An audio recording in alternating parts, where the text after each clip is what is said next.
Welcome back to the Bench Racing Network as we continue working on our 1956 Feathercraft Vagabond 2 project. Got a pretty exciting update for you. It's going to be a real short video, but just to show you what we got going. So we've got motors now. This is pretty great. This is a 1957 Mercury Mark 30 4-cylinder 30 horsepower, and this is a 1961 Mercury 500 4-cylinder 50 horsepower.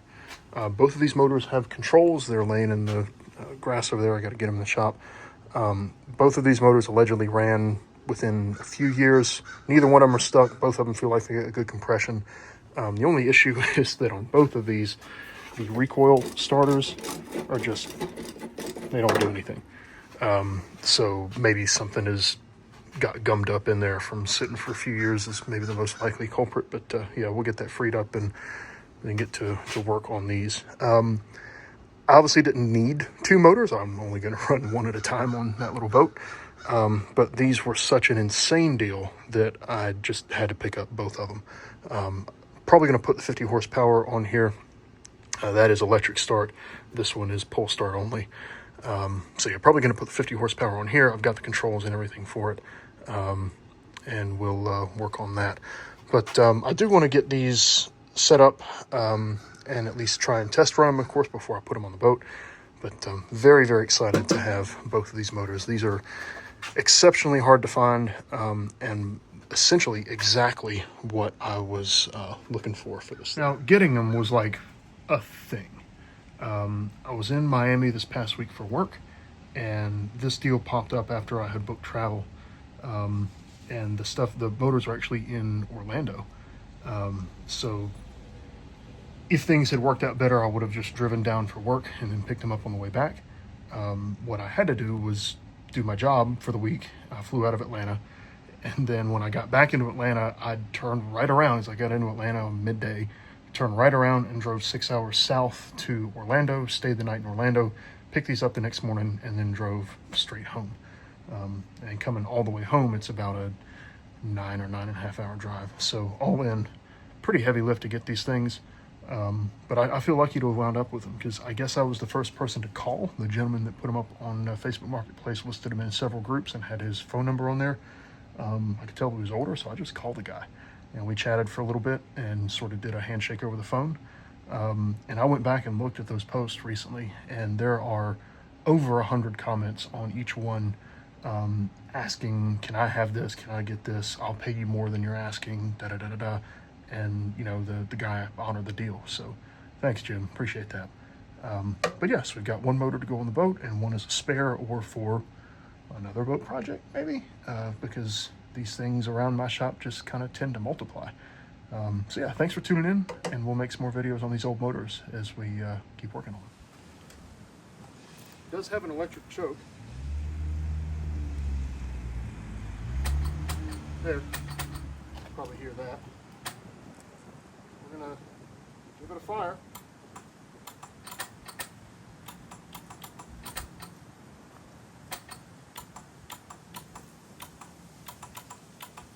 All right, something's trying to happen, but this motor's been set in a while, so give it a little percussive maintenance.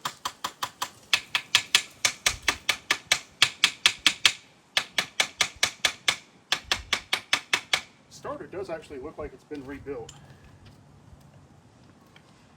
Maybe? Oh, something. Here we go. There we go. Whoa! Okay. We got life.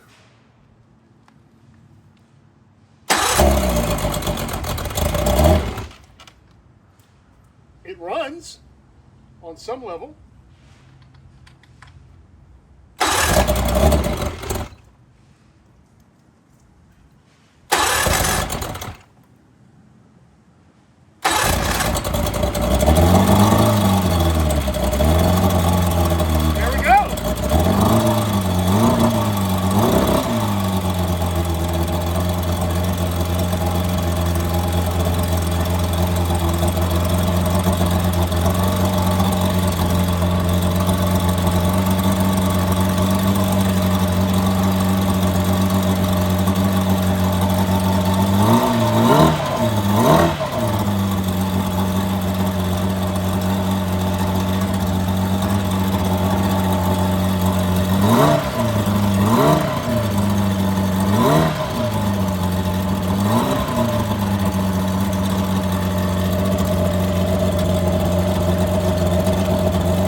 Well, it runs. I did not see it pumping any water out, so I have no idea if this thing has a thermostat or not, so I'm gonna go figure that out. If it does not, I might let it run a little longer and see if it warms up and starts pumping water. If it does not have a thermostat, then I'm not gonna run it anymore. It's not, it's barely warm. But yeah, so we got life. That's positive. All right, so we got the 61 Merc 500 running. It's not like done. The wiring harness inside is pretty crusty. The points, I'll need to service the points, replace the condenser, new plugs, general tune-up, all that good stuff. But it runs.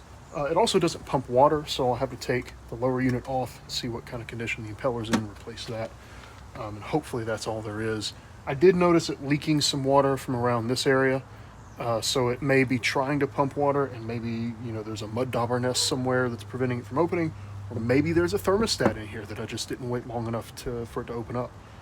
I have no idea. I'm going to go dig into the parts fiche here in a little bit and see. But anyway, it runs. So I then turned my attention to the Mark 30. Alrighty, and as you can see, the Mark 30 is now in larger chunks and pieces. I did manage to get the recoil assembly working. The grease in here was just all gummed up, which I suspect is the same reason why the recoil doesn't work there. The recoil starter doesn't work on that. So I pulled on it for a bit.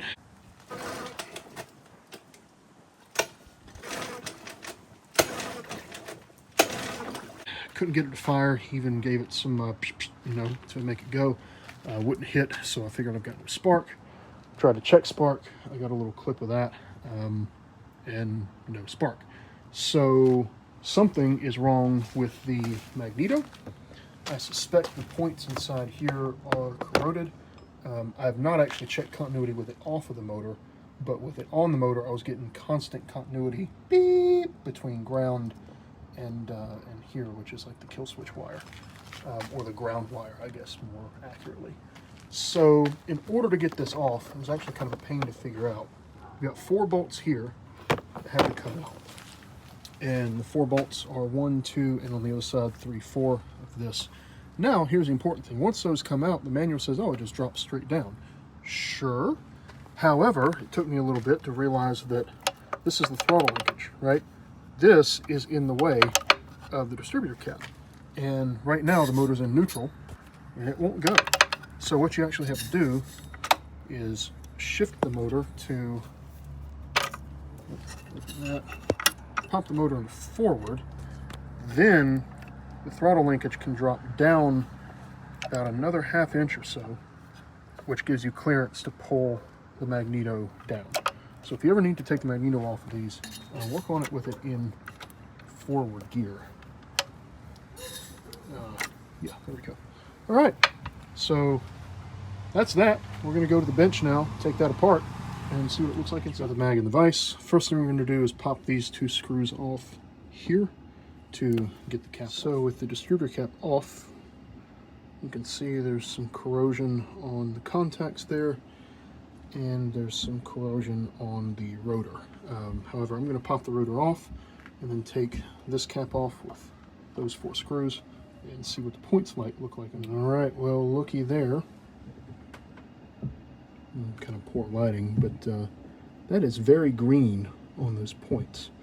And I would bet that you can sort of see them moving a little, but I would bet that is why we're reading constant continuity. Right, so this is sort of my fault for not understanding what I was doing, because I was trying to test this the way that I would test a Bosch distributor, like on the old Volvo. But with the condenser and the coil and everything all hooked up in here, you can't check here for, at least the way I was doing it, for points opening. But got it apart, and now point gap is set. That's closed. When the cam goes on, it opens up. So, so I'm going to figure this out. So I'm metering out the coil. The primary gives me like 0.7 ohms, 0.8 ohms, which is good. I go to check the secondary, and if I touch this just right, I'll get a reading of like 700K or something like that. Anyway, it was within the good range, but then I'll take my finger off and it goes away. The problem is this thumb screw here is what goes down onto that threaded post to hold that together. Why this is not brass, I don't understand. Because that little brass bit there, even if it protruded and made good contact with this strap, we'd be fine. But it doesn't. It's, if anything, slightly recessed. So there's not a way to get good continuity between the post and the coil and this strap. I don't understand that. All right, I want to show you what's going on, because right now that's open. If I loosen that just a hair, then we read 8K. But as I wiggle this around, I can make it go open again. I don't understand. I don't understand that design. All right, so here's what I'm going to try. I put a nut underneath, so I've got a nice big flat contact patch. Then I'm going to put that on, and then I'm going to put the thumb screw on. Okay, that appears to have worked. Now I can get that. Oh, just skipped a little. Got that nice and snug, reading a good 8K on the secondary. I'm going to call that good and put it back. Alrighty, so I think I found the issue. Where those wires go into the cap, the way they're retained in the cap is there's a little screw inside there with a point on it that actually pierces through the insulation of the wire to make continuity between like the stud that the rotor passes by and the wire. I was not getting any continuity between the rotor cap and the end of the plug wire. So I undid all those screws, pulled the leads out, snipped about a 1/4 inch off the end, put it back in so that it could pierce into fresh material, and now there we go. The next morning,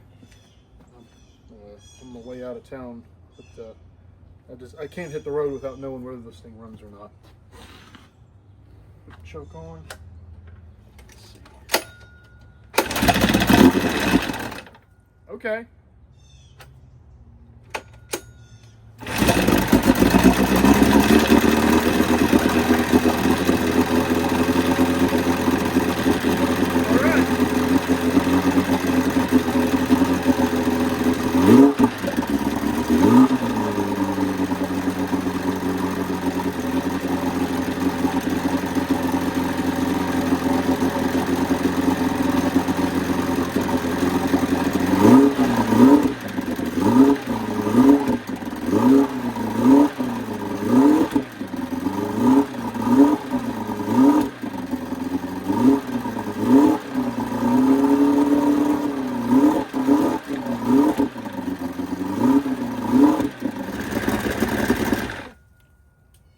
Cool. Well, this one's even better because it pumps water. All right, so I'm pretty happy with that. That means both of these motors run. I kind of chickened out. I probably should have let the 500 run for a little bit longer, see if it started pumping water. But yeah, it helps to think about a magneto as a magneto and not a distributor when you're troubleshooting spark. But yeah, glad I got that straightened out. This thing started on, what, the second or third pull? Actually, I'm gonna see if it starts hot or warm. Let's see.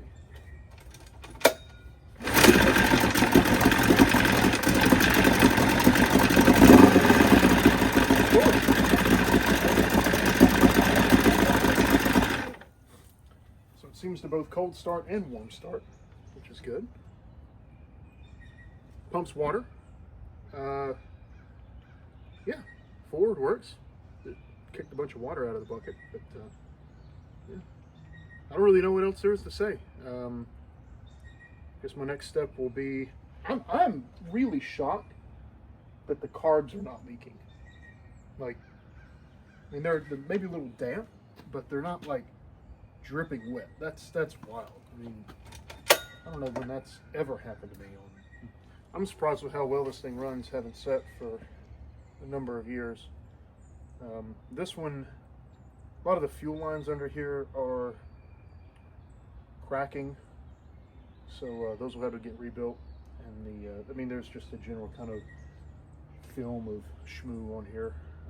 Sure, the timing needs to be adjusted, all that good stuff, but yeah, overall it runs. So we're gonna call that victory. Anyway, all right, I'm gonna get back to what I'm supposed to be doing and get ready, pack up, and head out of town on a work trip. So we'll see you maybe next week.